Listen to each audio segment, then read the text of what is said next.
बिस्मिल्लाहिर्रहमानिर्रहीम। मौजूदा दौर में टीचर्स को 3 अहम जिम्मेदारियां अदा करना है। मौजूदा दौर की टीचर महज टीचर नहीं है। टीचर वो होती है जो ट्रांसफ़र ऑफ नॉलेज करवाती है, यानी किताबी नॉलेज को बच्चों के जहन में ट्रांसफ़र करना, मेमोराइज करवाना और एग्ज़ाम के लिए तैयार करना। लेकिन ना तो पहले ये टीचर का मकसद रहा है या टीचर का कैरेक्टर रहा है या टीचर की जिम्मेदारी रही है, और ना मौजूदा ज़माने में है। आइए हम टीचर के 3 अहम कैरेक्टर को मौजूदा ज़माने में क्या होना चाहिए उसको बयान करते हैं। पहली चीज़ तो उसे मेंटर होना चाहिए, और दूसरी कैरेक्टरिस्टिक उसकी वो मोटिवेटर होना चाहिए, और तीसरी काउंसलर होना चाहिए। अब इन तीनों के बारे में मुख्तसर जानेंगे। मेंटर यानी वो एक रोल मॉडल है। रोल मॉडल का मतलब ये हुआ कि वो अपने आप को इस तरह पेश कर रही है कि स्टूडेंट टीचर को देखकर अपनी ज़िंदगी को संवारे और टीचर के जैसे कैरेक्टर अपने अंदर लाए। एक तो चीज़ ये है मेंटर की।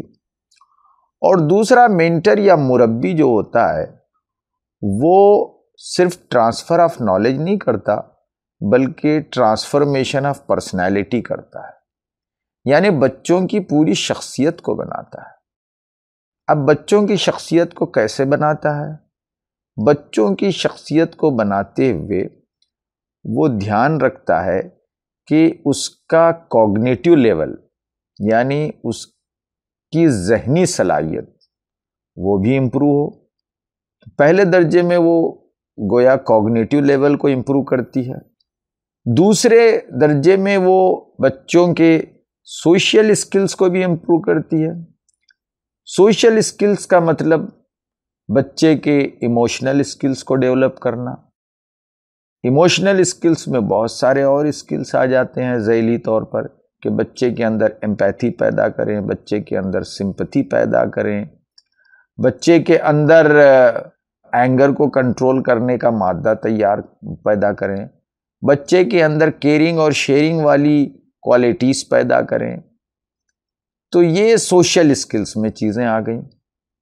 सोशल स्किल में ये भी आ गई कि बच्चा पाकी और सफाई का ख्याल रखे। तो ये दूसरी क्वालिटी हुई। और तीसरी जो क्वालिटी है वो ये कि टीचर बच्चों की फिजिकल ग्रोथ पर भी तवज्जो करती है।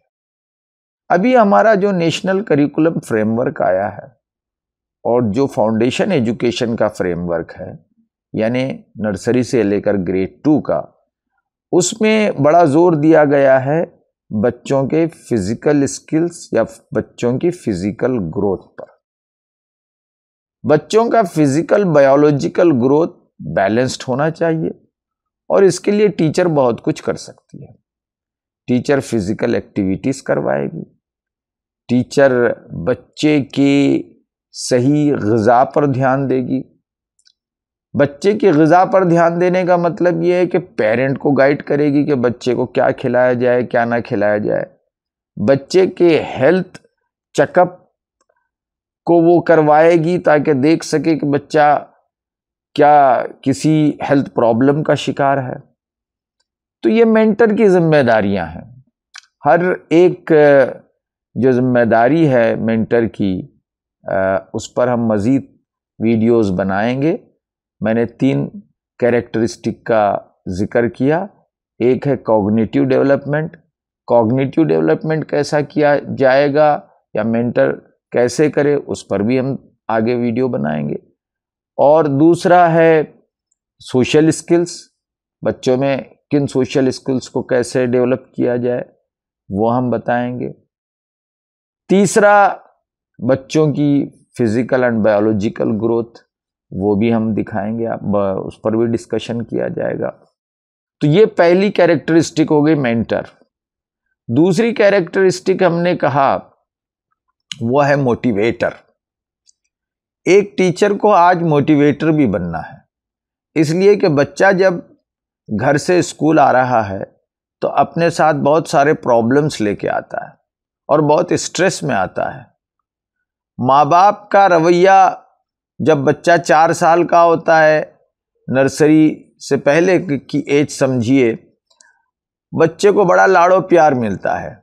बच्चा जो ही स्कूल जाना शुरू करता है तो वो लाड़ो प्यार कम हो जाता है और फिर क्या होता है, प्रोसिक्यूशन शुरू हो जाता है, जांच पड़ताल शुरू हो जाती है, सवालात शुरू हो जाते हैं। बच्चा घर पहुंचते ही पूछा जाता है, बेटे क्या पढ़े हैं आप, क्या होमवर्क दिया गया है।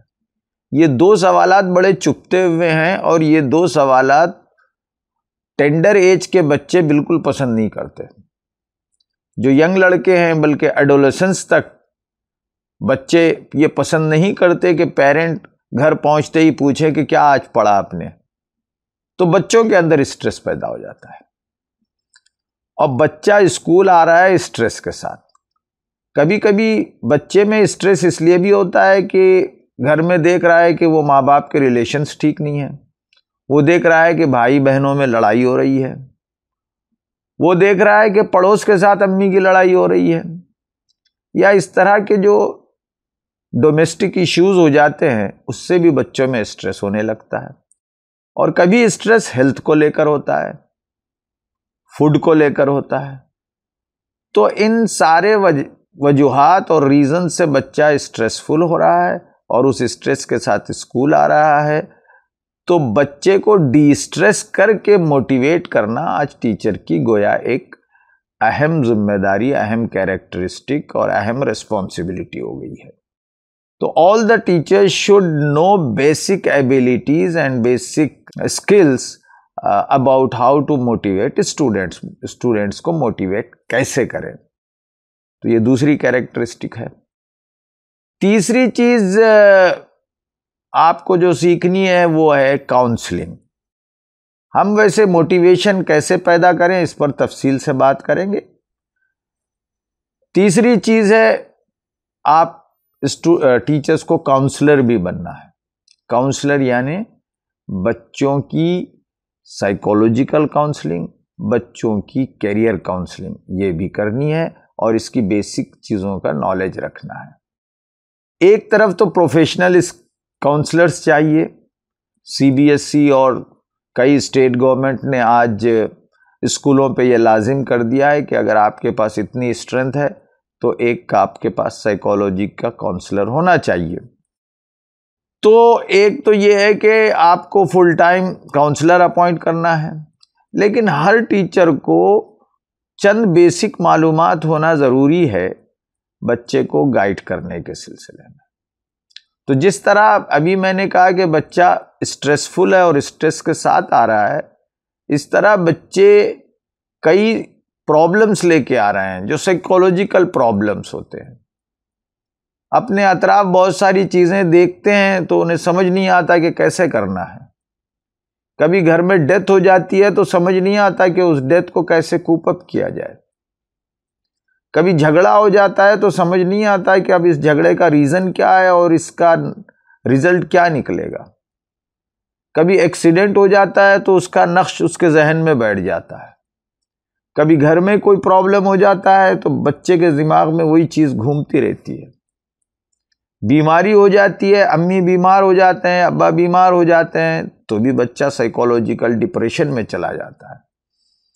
तो ऐसे बच्चों की आपको काउंसलिंग करनी है, साइकोलॉजिकल काउंसलिंग। बेसिक चीज़ें तो कम से कम आपको आ जाए। काउंसलिंग में दूसरी चीज़ है, बच्चा जब मिडिल लेवल के एजुकेशन में आ जाता है, हायर सेकेंडरी या सेकेंडरी में आ जाता है, तो अब आपको बच्चे को ऑप्शंस बताने हैं कि क्या कोर्सेस किए जाएं, क्या क्या कोर्सेस मौजूद हैं। आजकल अगर आप सेकेंडरी लेवल से ही बता देंगे तो बच्चा फिर हायर सेकेंडरी आने तक सेटल हो जाएगा और एक डायरेक्शन में अपने आप को ले जाएगा। तो बेहतर तो ये है कि बच्चों को ग्रेड 5 से ही बताया जाए कि क्या क्या कोर्सेज अवेलेबल है और किस कोर्स के लिए किस तरह हम मेहनत करनी चाहिए। इसके लिए कैरियर काउंसलर आपको बनना पड़ेगा थोड़ा सा, और उसके लिए ज़रूरी है कि आप कैरियर काउंसलिंग के बारे में इंफॉर्मेशन हासिल करें। तो 3 चीज़ें मैंने बताई, 3 कैरेक्टरिस्टिक जो आज के टीचर्स में आना ज़रूरी है। एक है मेंटर, दूसरा है मोटिवेटर, तीसरा है काउंसलर। इन तीनों स्किल्स को, इन तीनों सलाहियतों को आप कैसे हासिल कर पाएंगे, इंशाअल्लाह हम डिस्कस करेंगे अगले हमारे एपिसोड में। मैं उम्मीद करता हूं कि आप हमारा अगला एपिसोड भी देखेंगे और अपने आप को एम्पावर करने की कोशिश करेंगे। बहुत बहुत शुक्रिया।